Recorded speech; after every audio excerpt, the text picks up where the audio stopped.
இன்றே டவுன்லோட் செய்து உங்கள் ஃபேவரட் ஷோக்களை என்ஜாய் பண்ணுங்க. ஃபங்க்ஷன்ல லக்கி பக்கத்துல நீங்க, உங்க பக்கத்துல நானும் இருக்கணும்னு ஜுன்னு ரொம்ப ஆசைப்படுறாங்க. அது அவனோட ஆசையா இல்ல உன்னோட ஆசையா?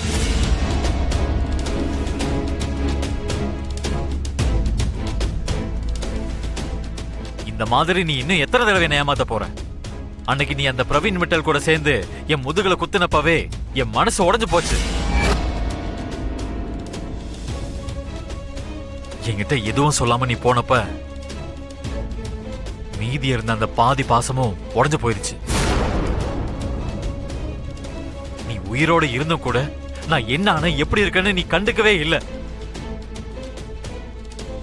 அதுவும் இல்லாம பேரை மாத்திக்கிட்டு நீ வேற ஒரு பொண்ணு மாதிரி நடிச்சிட்டு இருந்திருக்க. ஜுன்னு என்னோட பையன்னு அப்ப நீ என்கிட்ட எப்பவுமே சொன்னதில்லை. என்ன நடந்துச்சுன்னு உங்ககிட்ட எல்லாத்தையும் சொல்லணும்னு தோணுதுங்க, ஆனா என்னால சொல்ல முடியல.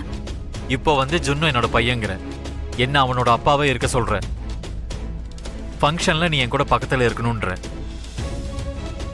இதெல்லாம் கேட்கிற அருகதை உனக்கு இருக்கா லக்ஷ்மி? ஆக்சுவலி நீ என்னோட லக்ஷ்மி தானே உன் மனசுல கை வச்சு சொல்லு பாப்போம். மித்ரா சூப்பரா கேள்வி கேக்குறான்ல ஆண்டி. ஆமா, அந்த லக்ஷ்மியோட மனசு சுக்கு நூறாயிட்டு இருக்கு. என்ன காதலிச்ச லக்ஷ்மி எப்போவோ செத்து போயிட்டான்.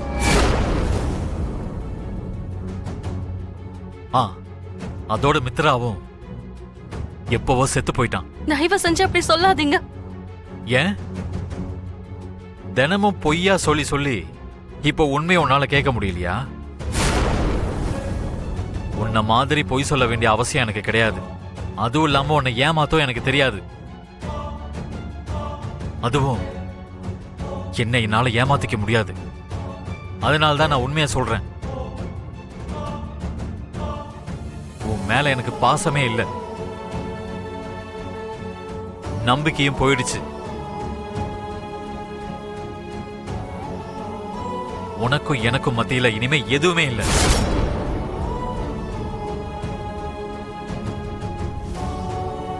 இன்னும் ஏதோ மிச்சம் இருக்குன்னு பிரம்மையில இந்த வீட்டுல இருந்துட்டு இருக்க.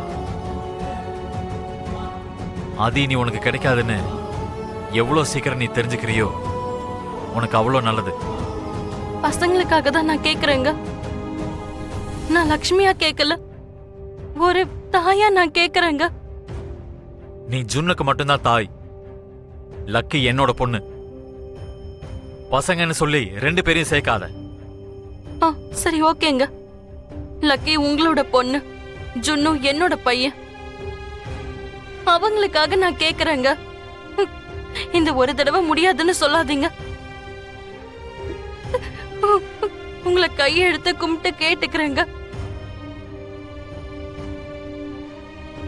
நான் கேட்டா நீங்க முடியாதுன்னு சொல்ல மாட்டீங்கன்ற ஆசையில நான் கேக்குறேன். எப்போ என்ன கஷ்டப்படுத்துறதான உன் வேலை. உன்னால நான் எல்லாத்தையுமே இழந்துட்டேன். இனிமே இழக்கிறதுக்கு என்ன இருக்கு? போ, உன் விருப்பப்படி செஞ்சுக்கோ.